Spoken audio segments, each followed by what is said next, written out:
जरांगे पाटलांच्या आंदोलनात झालं, आज जे बच्चू कडूंच्या आंदोलनात होत आहे शेट्टी साहेब, तेच उद्या तुमच्या, ते आमच्या, ते प्रत्येकाच्या आंदोलनात होणार आहे.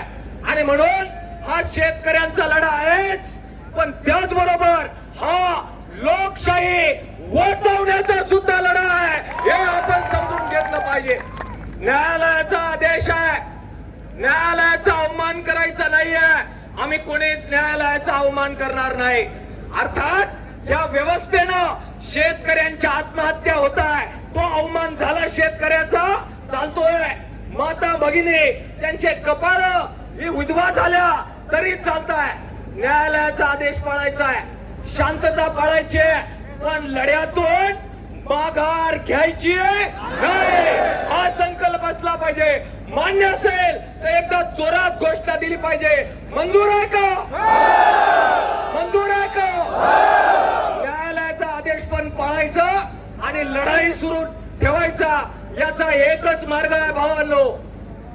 बच्चू कडू साहेब, राजू शेट्टी साहेब, इथले चटप साहेब आणि इथले बाकीच्या नेत्यांबरोबर चर्चा केली.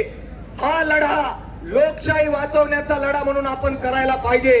एकही जेल आता रिकामं राहता कामा नये. जिथं शेतकऱ्याचं पोरग स्वतःच्या मागणीसाठी गेलं नाही, ती तयारी आहे का तुमची? आहे का तुमची? लढायचं आहे का?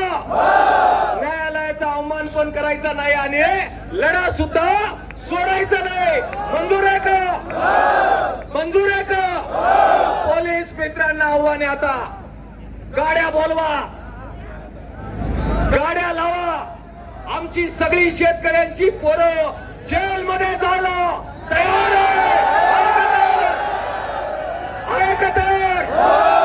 आणि भावांनो, जेल भरो जो होईल, जेल भरो जो होईल, नाटकी जेल